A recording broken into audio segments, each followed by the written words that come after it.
Hey, you're listening to the first ever episode of the Rehumanist podcast. You didn't have to be here listening, but you are. So thanks. This is my first time podcasting in a while. After listening back, I realized, wow, I am very rusty. So I apologize for that. I kind of grabbed Ariel last minute, was like, hey, let's record this thing. We've been putting it off for a while. I didn't give her any notes or anything like that. So she was kind of just along for the ride for this episode. I don't know why I'm doing all this pre-roll, essentially apologizing for what you're about to listen to. That's probably not great form. But, I used to make a really big deal out of making sure that everything I put out into the world was super polished and looked really great. But the past few years, I've kind of reached a point where I just don't care too much about what people think about me or what I make. It's pretty freeing. And because of that, I'm okay trying in public and finding my voice as I go. So if it sounds like we're a little sleepy in this episode, if it sounds like there's a lot of vocal fry, it's because we're recording this at about 10:45 p.m.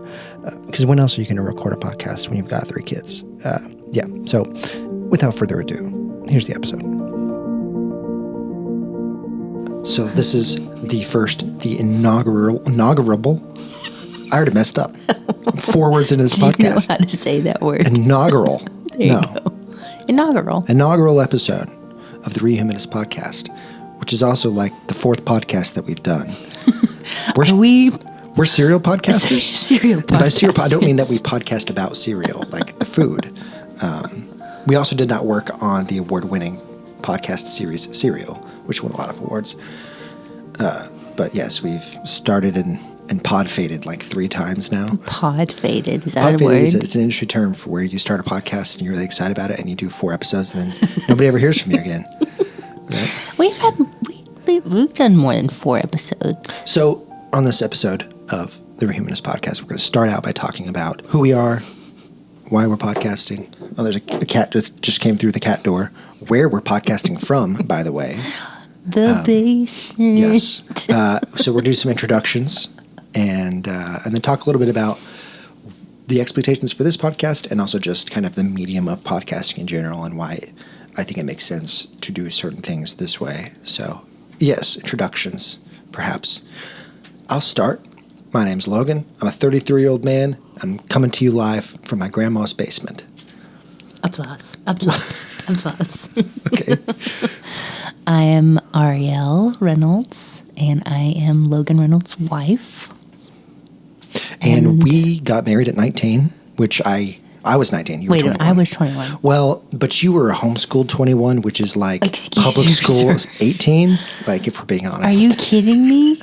Are you kidding me right now? I was so much more mature than other people from high school. This is true. Don't even start with me, sir. So we got married at 19, which I always forget is like weird. Yes. Like, looking back, that's crazy. We have kids now. I would never want to go to never suggest that for them. Yeah, so high school sweethearts, we've been married, what is it, maybe 14 years? Oh, gosh, yep. Yeah, and some of you may know me from my social media. I have dozens of followers, Ariel. Many leather-bound Some books. would even say 20s of followers. I have 20s of followers. Yes. I am swimming in the cents and dollars right now. It's perfect. If you're listening to this, it's probably because you saw something on the internet that led you here with the Rehumanist. So you probably know a little bit about that already. But yes, we're a married couple. We're a married couple. That sounds weird. We're married. We have a family. We live on a compound. Okay, don't start out with that. That sounds terrible when you say that. Okay, you're right. We live, it is compound, but it's not like a weird... Okay, don't say a compound, but it's compound. I just, when you say that, though, people automatically think, okay, they're weird. They're weirdos. You have to explain. You can explain. You're better explaining it than I am. Okay. Well, as he already said, we live in his grandma's basement. Like, when you put it that way. Sometimes if I want to like impress people, I tell them I live on like 80 acres of pristine forest and pasture land and like a homesteader. Mm-hmm. And when I feel like taking myself down a notch, I tell people that I live in my grandma's basement. But both are Technically, true. both of those things are true. Yes. We live in a big farmhouse. Me, us, our kids, my sister and her family, and my mom, and then my grandparents who used to live in this farmhouse but have moved out to their additional dwelling unit. They're on the property too. Aunts and uncles on one side, aunts and uncles on the other side. Cousins galore. Yep. All just one big happy family. But yeah, we've lived in the country for about 2 years now and are loving it, but it's been pretty crazy. Yeah. A little challenging sometimes. Yeah. But great most of the time. So on top of that, we actually before this, we lived in West Texas. I lived there for 30 years, about Yeah, your whole life, 11,206 pretty much. days, I think, to be precise. Wow. The fact that you know that. It's a long story. Maybe we'll get to sometime. But yes, I actually calculated it because my dad made a home video the day we were driving into San Angelo. And then I remember the day that we left. And so I just calculated. There's an app for that. Oh, okay. Yeah, I That didn't makes count. sense. That's good. He did all the calculations. Yeah. So yes, I lived there for a little over 11,000 days. It's kind of one way of putting it. And then, then we sold everything, lived in an RV for a while, traveled around the country a little bit, and then landed here. And now we're growing corn. Ahoy. The funny thing is, what if I cut out that first part? And then people are like, why did That's she true. say I'm ahoy? sorry. No, that was a great way to That's bring how back. I work, though. I always harken back to Harken back. earlier parts of the conversation. Yeah, so I guess why don't you share a little bit about what you do on the day-to-day? The people want to know. The dozens of followers The 20s. are clamoring to know who's the woman behind the Rehumanist. I have 3 children, so that's what I am busy with most of the time. And trying to just keep everything running smoothly. Obviously, you help with that too. It's not like you're not helping with that. But Right. when you're, at work, making money. I try to be a good co-parent. I mean, co-parents for people who aren't together. What is the word? No, co-parent. Is it? Yes. I just hear. I mean, co-parent. I always hear that used. co-parenting. I always hear that used in the context of 2 people who are divorced, but But you are parenting together, so co-parenting Okay, makes sense cool. to me. I don't know. Anyway, yes, you are great at that, and I have trained you well. I'm not even going to debate that. Not even going to debate it. Yeah, but before that, and kind of when we had fewer children, you're like the English lady. Yes, I that's what I went to school for. I love literature. I have my degree in English and creative writing, and a French minor, which has not come into play at all in my life. But You're also the cultured one. So people don't know you're born and raised in Europe. yes, I do have a bit of the European flair. Okay. I don't know. I'm just joking. Meanwhile, I'm the uncultured swine. Well, the way you say things in French, I would You're not say. supposed to agree with me. What are you doing? No, but yeah, and I think, right now I stay at home with the kids, which is a wonderful privilege and choice that we've made. And I think eventually that'll change. I probably won't stay at home forever, but for right now, that's what we need. We always talk about how you have very big, professor energy I would love to be a professor. with a scarf and a latte walking in, Exactly. talking about My little Charles my Dickens. little case. Yeah. Yep. Yeah. Yep. So for me, I also help with the kids, of course. When I'm not doing that, I'm in marketing, mostly because it's the closest thing I can get to just being a storyteller, except for I didn't realize that marketing is essentially the opposite of journalism storytelling, because you're with journalism and storytelling, you're trying to tell the truth and entertain people, whereas with marketing, you're not lying necessarily, but You're sometimes definitely embellishing. right. The goal is to create something that looks different than reality. Let's put it that Yeah. way. So turns out I kind of picked the wrong career field, but I was also. This is weird. Just how much the world has changed in the past 5 years. It's 2024, Go back to 2019. I was on the cusp of becoming a faith-based filmmaker. Which, if you're curious what that is, it's the same thing as a normal filmmaker, but worse. It's kind of like Christian rock, Well, it's the same thing as rock, but worse. Yeah. Not anymore. Now I'm an unwashed Philistine, as I like to say. Nobody's going to understand that, right? The people who need to understand that will understand that. Yeah. And we'll get into that a little bit more in a second. But first, we have an ad break. So we're going to hear from our sponsors. These are definitely real sponsors, real ads that were not generated with ChatGPT. What? We're going to have a cool little sound. Hey there, dog lovers. Are you looking to treat your furry friend to something special? Introducing Noodles, the ultimate fresh noodle delivery service for dogs. That's right, now your pup can enjoy gourmet, nutritious pasta made just for them, delivered straight to your door. Noodles offers a variety of flavors packed with wholesome ingredients, ensuring your dog gets the best in taste and nutrition. No more guessing what's in their store-bought pasta. With Noodles, you know exactly what's going into your best friend's bowl. We actually use and love Noodles in real life. We have a dachshund, Agnes, and she loves the flavor inspired by her own breed.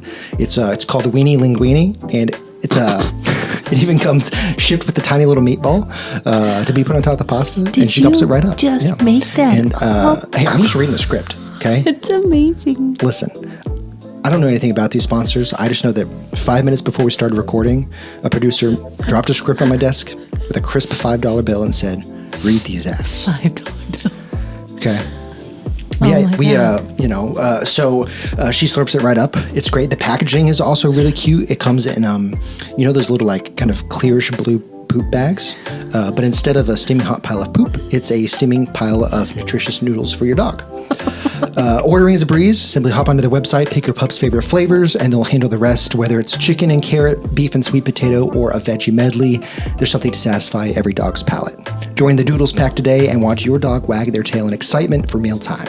Visit doodlesnoodlesfordogs.com and use the promo code WAGTAIL for 10% off your first order, because your dog deserves the best, and at Doodles, they deliver nothing less. Wow. Hey folks, there's two things that really put a damper on life. It's a big pile of dirty clothes and a no-good, dirty, rotten, soon-to-be ex-wife or husband. Introducing Sergio's Divorce Attorney and Laundromat, the one-stop shop where you can untangle your marital issues while getting those clothes fresh and clean. At Sergio's, we understand that life can get complicated. That's why they've combined top-notch legal services with state-of-the-art laundromat to make your life just a little bit easier.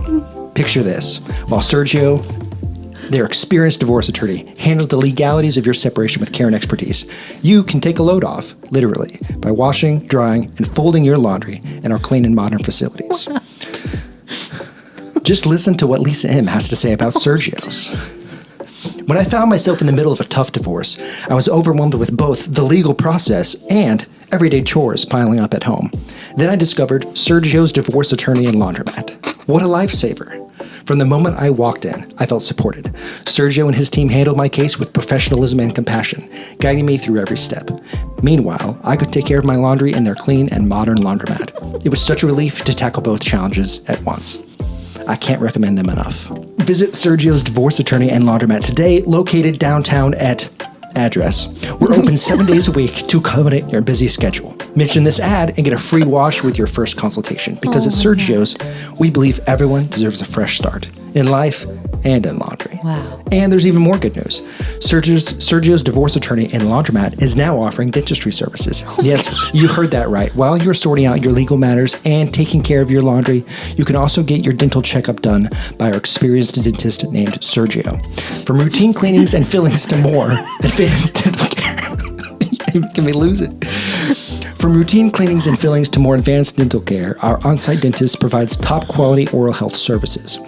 And even more exciting news for our valued clients. Sergio's Divorce Attorney and Laundromat has recently been cleared of a class action lawsuit, reaffirming their commitment to integrity and quality service. This victory underscores their dedication to providing exceptional legal, laundry, bike repair, and dental services under one roof. They are proud to have their name cleared, and it strengthens their resolve to continuing serving their community with transparency and trust. Sergio's Divorce Attorney and Laundromat, clean break, clean clothes. And now back to our show.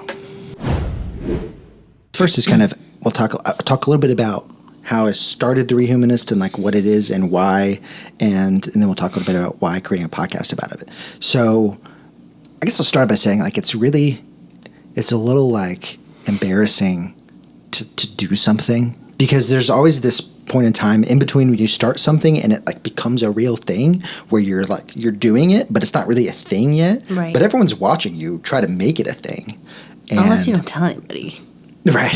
Well, that's the thing is like there's certain things that you can try in secret, Yeah. sure, and then if it's successful, but a lot of stuff is stuff that you have to try in public. Yeah. And it's one thing if you're already kind of successful or famous and you kind of launch this thing, but if you're trying to create something, there's this really awkward period of time where, I feel like people probably don't think about you that much, but in your head, you're like, man, everyone's watching me thinking like, oh, Logan's like doing a thing. Yeah, that's super embarrassing. Yeah.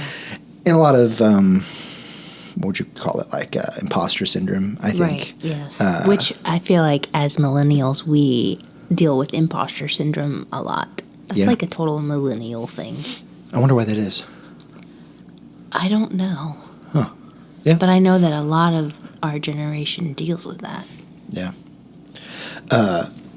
Yeah, so not only is it kind of awkward to be seen trying in public, but also you don't really know what you're trying. Like, I don't even know how to describe what this is other than a brand.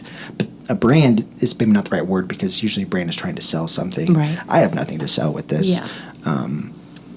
It's just, I guess, a name. Really, when it comes down to it, what the Rehumanist is just like a bunch of kind of new words and language that I'm using to talk about things I'm interested in. I think it's not even. I was just saying, like you told me yourself, like the Rehumanist. You named it that because of what you were trying to find a way to encapsulate. Not a brand, but like the idea of returning to a certain thing. So I guess this is a good time to hop into the timeline a little bit. So going back to May of 2023, I was kind of coming out of, it's probably like the most depressed season of my life. I haven't really talked about that much to anybody, but probably like one of the darkest places I've ever been. Wasn't suicidal, but I felt like I was on the way there. That's a whole nother thing we could do a podcast about. I don't really mind talking about stuff like that's pretty personal stuff, but I also feel like men don't talk about their mental health enough. So I don't mind cracking that open if it helps other people. But for now, I'll just say that like back in May of 2023, we're going on this family vacation up to Lake Superior. I remember talking to you on the drive up there saying, I've got these like different things I'm thinking about and I feel like they're all connected and I need like a word, some sort of shared language to kind of talk about them all at once. And at the same time thinking about, I need some sort of like a vehicle for my creativity because I'm just like a creative guy. I'm not claiming to be good at any of it, but I enjoy making It's an outlet that you need in movies and photography and do a lot of writing. And so really kind of looking for some sort of, I guess I would call like a creative vehicle, but not just that, something for myself, but like a creative vehicle that's maybe helpful for other people. Because that's always been something that's kind of important to me too, is I don't want to just kind of make fun stuff and then die. I want to like create things that maybe add value to other people's lives. And thinking about that also in the context of realizing that whatever the thing is that I end up doing with my life, like whatever the thing is that I end up creating or putting into the world through my creativity and my hard work, whatever that thing is probably always going to be different than the thing that I do every day to make money to buy food, which is kind of a bummer, but that's also the experience of the vast majority of creative people who have ever lived. It's just the way life is. And so like sometimes I get down about it, but it's also just the reality. And so I wasn't like, okay, I need to think of a business. Right, I mean, how dystopian would it be? Like, I'm going to sell you an online course about how to be a human again. Like, that's some Bo Burnham stuff right there. Bo Burnham? It seems like the kind of thing he would make fun of. Oh, okay. I was like, wait, has he done that? No, it's like, that's just like peak dystopia internet right there. Yep. And so it was in the summer of 2023 on the shores of Lake Superior beneath a full moon that began to craft my manifesto. That was a beautiful full moon too. Yes. And I secretly, intentionally wrote it that night because I was like, if this ends up becoming a story one day, you're just too poetic. I was like, if I end up having like, if this becomes a thing and I have to share like how it started, I don't want to have to tell people, well, I was on the toilet one day and I just whipped out my phone. It's like, because that's normally where I would do writing, right? So I was like, okay, this needs to be like, am I main character right now? A little bit more epic. My main character. So it was. Yeah, I kind of started writing what ended up becoming my first blog post, which is Case for Rehumaning Society, and kind of wrote a list of here's things I'm thinking about that I think are kind of important at this point in history and are all kind of feel connected in some sort of way. And that's what we'll talk about in episode 2 is we'll kind of go through that manifesto. Right. I call it also, I should probably mention, like, I call it manifesto ironically. Like, it's not like, it's a joke. It's not that serious. Please understand. It's not. People would be like, oh my gosh, she's so pretentious. I demand to be taken seriously. I think that's the second time you've said that. I'm sure it is. Because I keep having to demand it. So we'll kind of get into what that was that I wrote. And I mean, I'll include a link to it in the podcast notes for this episode too. But going back, realizing there was kind of 3 big things that contributed to me starting to write about all of these things with the Rehumanist. And that was traveling the world, then the pandemic. Right. And then doing the whole RV thing and then moving to the farm with the family and living in the country. So like we traveled the world a lot as like teenage missionaries, as warriors for Christ. Womp womp.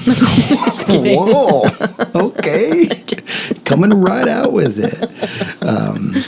I guess we should. Man, I keep forgetting. Like, I should have mentioned that at the beginning about how. You did. You said you're an unwashed. Okay. Yeah, but like, I gotta give people more context for that. I know.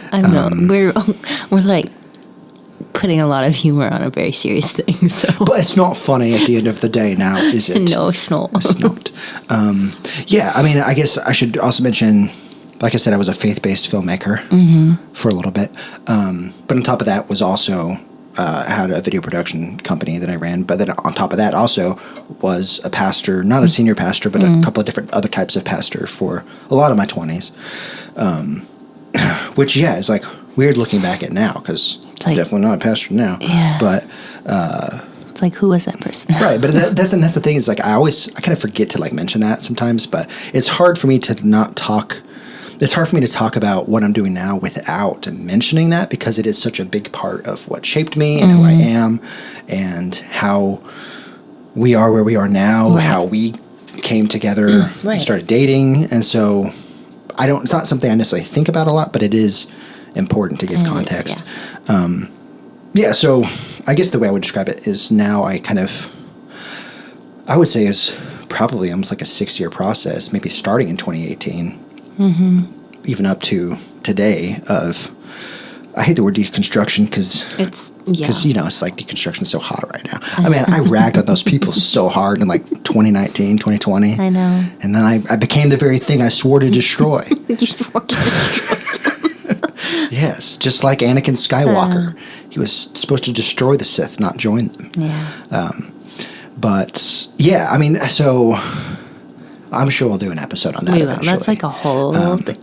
And one of the reasons that I'm like kind of being weird about not wanting to talk about like religion and stuff is because it's really hard for me to talk about it and not talk about it for 3 hours because I think it's so interesting. Yeah, and it's just like a hot topic. Well, just like for me, obviously personally, it's a huge thing, but also just like I'm really interested in like philosophy and theology and the history of the church, and even archaeology and like the social science aspect of it. So I like to nerd out about it too. So it's hard for me to like again, like I'm totally derailing here. Don't even mind because it's fun because it's like I love that kind of stuff. Right.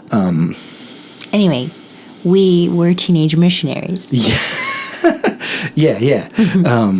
Going back to what you were trying to say before. I'm sorry. Oh, you're good. No, this is why I need you here because I derail you, but then I pull you right back in. Well, you're my greatest collaborator, you know. That's right. Right. So when we were teenagers, we traveled the world a lot. Yeah. We did get to see a lot of amazing places. Right. But the thing about, and this can be the case too with somebody who's just like pretty close-minded and just traveling for fun, but when you're traveling doing mission work, like you're traveling, but you're still kind of in that evangelical bubble. So you're going to this other place. You're being removed from your context in like, small town America and put into this other cultural context, but it's happening within this even smaller context of a mission trip of like, evangelicalism. And so you kind of like see the world, but you don't really see You're the not world. Experiencing it in its true self, in its true nature. Right. Yeah. It's a lot more of like, oh, these people are poor, but they love Jesus too, It's like, you get that. But, but then 2018 was when I shot my documentary in Kenya, did a lot of traveling for that. And it was a faith-based documentary, but the context I was traveling in was as a filmmaker, not as a missionary. I mean, it was kind of like blurred the lines between it. But I... it's kind of the first time traveling after I had a fully developed prefrontal cortex, Like when you're 17, you don't think about society, when you're traveling. You're just like, wonder what food there's going to be there. Oh, that girl's cute, So it's like, He's talking about me. But whenever you do the same thing, like your late 20s, I feel like you're starting to think about those things a little bit more. Right. And so for me, traveling to Kenya, and then, the next year we went to Europe.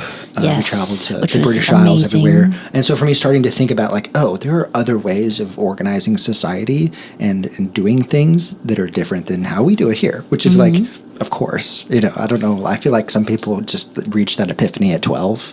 I did.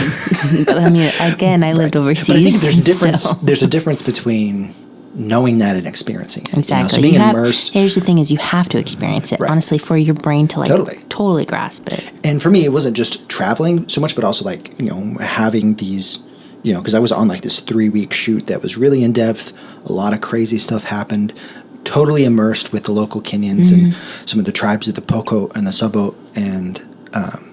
Probably one of the most amazing experiences of your life. Totally. And so, which is why it's a super bummer that like, I don't even necessarily want to show people that movie anymore because it doesn't represent who I am. I still think it's an amazing film. It is. And we'll probably do an episode of that too because it's interesting. Anyways, all that to say that, that kind of started shifting my thought process of like, not like, oh, America's so evil and bad, we should do things this way, but more so just like I said, there's other ways of designing your cities or approaching the institution of family or, just what it means to be a citizen and how to do transportation. So started thinking about that, released my movie in late 2019, started touring with it, took a break because we had our second child and then was getting ready to saddle back up and go out into the Christian film market. And then they canceled the NBA. They canceled everything. March 2020. That's when I knew the world was going to change. Yeah. Was as soon as, because like you don't cancel the NBA. I hope. Well, when have they done that? Right. But I remember we were in Austin, Texas, on a trip. Yeah. And watching the news, I was like, we were like, what? This might be our last trip for a while. This is crazy. And like we should probably get on home. Yeah. And anyways, obviously, pandemic is again something I could talk about for hours. Just because, again, like I just nerd out about social science stuff, which is like I'm not a scholar, so I don't actually know anything, I just think it's fun to talk about. And I shouldn't say fun, because I guess it's a terrible event. Like, obviously, a lot of pain and death. So I don't mean fun as in like... No, but... Yeah. That's not the pandemic itself, but that kind of subject, like what you just said, social science. Science is like a fascinating thing. Yeah. In general. And I think, a big part of it is that a lot of people had the same experience of... The American culture up to that point was all about go, hustle, grind, be successful, keep up with the Joneses, and then suddenly we're all forced to essentially just sit at home, do nothing but think about mortality and our finitude. And especially, we as a society, we tend to kind of push death and dying into the periphery of our shared experience. Right. We don't want to think about that. Right, because it's like it's a total bummer, which is why we have our nursing homes with our older people who are kind of out of sight, out of mind. We don't want to think about that stuff. We want to think about how we're going to be young and making money and spending money and having fun forever. And so in a way, the pandemic was a total affront to not only like a rampant consumerism, but also, I guess, just the sense of freedom. Because I think that was another big thing that, even to this day, I feel like a lot of people don't realize what made them freak out was just the fact that we had to collectively face the reality that at the end of the day, like, we are not really always in control of our life, or even for the most part, regardless of what you think about masks or vaccines or like the government response. You know, the reality is like, it doesn't matter how in you are on all the propaganda that you're being fed and how much of your own research you do, or how clued in you are on all the conspiracy theories. Doesn't matter any of that. The reality is that you will be caught up in the gears of history, as Dan Carlin would say. You will be caught up in the gears of history and kind of ground up in the machine of empire, just like every human being who's ever come before you. You can do everything right and know that, the government's lying, but so what? You can't control it. There's nothing you can do about it. You can't really do anything. Which I feel like makes a lot of people incredibly anxious. I mean, when you're faced with that reality. Yeah, and I think, and obviously it doesn't mean we have no control, but it's kind of like if you zoom out, you look at it at the meta level, you realize that we are kind of always just at the mercy of history, of what is happening. Yeah. And that we will all be kind of caught up in this story, no matter what you do, and you cannot control it. And I think that broke a lot of kind of the American way of thinking as far as hyper-individualism goes. Sure. Because that's the story you're told when you grow up in America. You can be anything you want as long as you work hard, and you can make whatever life you want for yourself, and it's all up to you. And there is some truth to that, but also the reality is sometimes things happen, and even if you think that like the pandemic was totally planned, it still happened. Yeah, it doesn't really matter what you think. It doesn't matter how it started. It doesn't matter how it started. It doesn't matter what you think should have happened. You are just along for the ride. So then there was that. But then during the pandemic, we had this big idea. You had this big idea. It was really my idea, which is very strange because I'm not usually the one with the crazy ideas. Yeah, you're usually the not crazy one. I'm usually the more realistic type, right? We say. So what was the idea? Oh, sorry. Sorry. Yes, he mentioned it earlier. We sold everything and bought an RV and renovated it and lived in it full time with our 2 children and our 2 dogs and our 2 cats. It was awesome. Well, and the thing is, like, we knew that we were going to eventually want to move up here. Right. To Kansas we were eventually. ready. The thing is, we were ready for a change. We had actually been trying to figure out how to live overseas. That's right. That was our first idea. Let's immigrate. And then we realized that you can't do that if you don't have, like, skills. Well, no, not even that. Like, I could have figured it out. But the pandemic happened. Right. And we were like, this is not going to happen for many years. Like, maybe ever. And so we were like, okay, well, we need to think of something else. Obviously, during the pandemic, we weren't really sure what was going to happen. We kind of just, kept on laying low, doing whatever we were doing. Nothing really changed for a while. But in the back of our minds, and me, I'm a planner, so I'm writing in notebooks and I'm like doing research, and I'm like, okay, is this even possible? And it was. We made it happen. Yeah, the only roadblock we ran into is that you have to, like, make money. Yeah. It's just so inconvenient.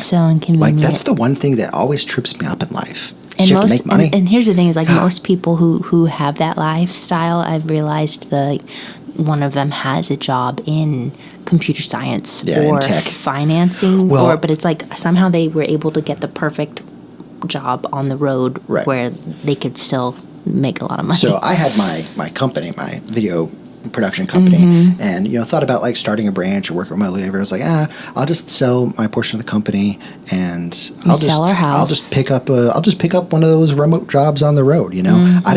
I'd never picked up a job. I started this company in college. I'd never applied to a professional job before. I thought, how hard could it be? I didn't know it was like hard to get a job. Nobody told me that. Yeah. Especially remote jobs. There's literally thousands Especially of employees. right after the pandemic. So basically we RV'd around until we were like, maybe it'd just be easier to get a job. It's like, what, 3 months? Yeah, around then. Which was incredible. Here's the thing is, I don't regret that choice. I don't regret it. No. And I'm glad that we did it. Life is not like a mathematical equation. Right. But yeah, so that experience and then moving here and helping take over the homestead and becoming a country person and living a life where I'm just like constantly surrounded by trees and bugs nature and things that are growing and dying and going through cycles and the seasons. That also did something to my brain, right? I feel like, and to my body. Those 3 things really, like traveling outside of America, seeing other cultures and other ways of life, the pandemic and kind of just the psychological effects of that, and then this change in scenery and life and having a multi-generational homestead. Those 3 things kind of combined. So really for me, it was kind of like a processing of these past 4 to 6 years of things is kind of where a lot of those writings started, I would say. So that was kind of the genesis of the Rehumanist. But then, so what's the genesis of the podcast? Why are we sitting here with microphones in my grandma's basement? I think, a big part of just practically speaking, I think there's a lot of subjects that you just can't really talk about in 90 seconds because I got about 90 seconds on Instagram. You can do it long. You can talk a little bit longer on TikTok, but engagement goes down the longer you do that. And the thing is like there are so many subjects that I will not try to generate conversation around on social media because I just think that they need more time. You'll never see me make content around like abortion or I just blanked on anything else. That was the one thing I could think of. But like, there are these different topics that are like, they're just the conversation needs more time than that. And to try to have a conversation in a short amount of time, I feel like just backfires. It does. It really does. I also feel like you can't really build community on short form content. And I think that's more what I'm interested in. And like I said, I don't really want to start a business with anything. I'm not opposed to making money somehow, but not thinking about it. But I would like to kind of like start a community. It's more a way to share these ideas and to get people thinking about them together and to sharing their thoughts on the subjects as well and in a good discourse. And I think, a big problem that we're having is that we've kind of created a culture where we are no longer shaped by ideas and philosophies and conversations and communities, but instead we're shaped and formed primarily by consuming content, and it's turning us into worse people. And not that there's anything inherently bad about content, but I think, and I'm speaking about myself here too, like I'm not trying to say it's just about other people, but I think if we're honest with ourselves, a lot of us are walking around with worldviews that are essentially being propped up by a bunch of 90-second sound bites taken out of context, and I think it's cheapening our view of the world. And is a podcast going to solve that problem? Probably not. But I do think it's a step in the right direction. I think we need more avenues of just like thoughtful conversation. Of expression. Yeah. Of thoughtful expression, I should say. Yeah, because I think like in order to really be shaped by ideas, you have to wrestle with them. Like there's I forget who was talking about it. There's a conversation I was listening to a while back about somebody talking about how like they never read books. Because like, why would you read the book? Just go read the blurb, And I was like, well, the point of reading the book isn't just to get the info. It's to wrestle with the ideas. Right. That's the good side of podcasting. I do think there's this bad side of podcasting where because it's so accessible as a medium, a lot of people just like buy a microphone and pretend to be an expert. Right. You do get a lot of jabber, I feel like. Jabbering is a term for like when you're really just saying nothing. Right. And man, I'm terrified of that happening because like we've all seen the TikToks where it's like people making fun of podcasters where they just have this 1 minute conversation and they don't say anything. I'm like, is that us? Have we been saying nothing for an hour? Maybe. I'm terrified. It could be.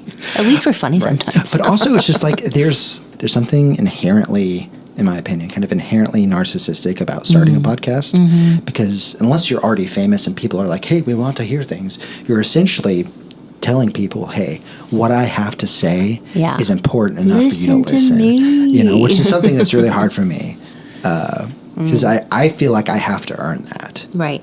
I think everyone should have to earn that. Yeah, but the only way to earn that is to put it out. It's a catch-22 into the world. True. So, you know, going back to this whole idea about, you know, people just kind of buying a microphone and call themselves an expert. Right.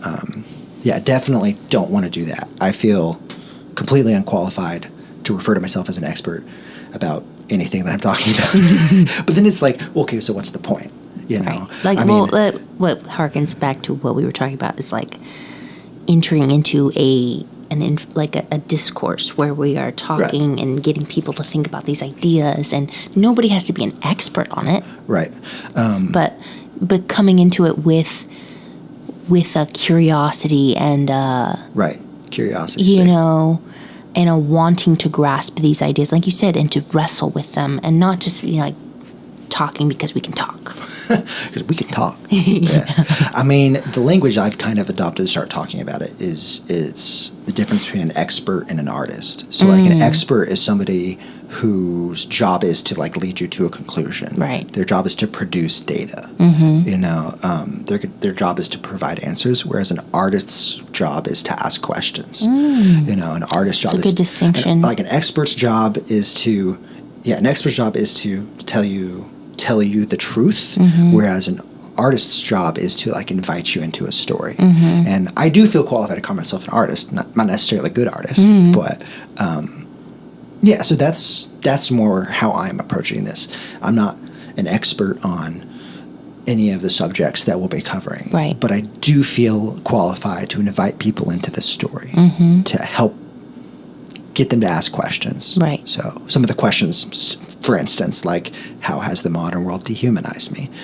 What does it look like to embrace the marvels of modern technology while simultaneously disentangling ourselves from the negative aspects of that technology? What do we do about AI?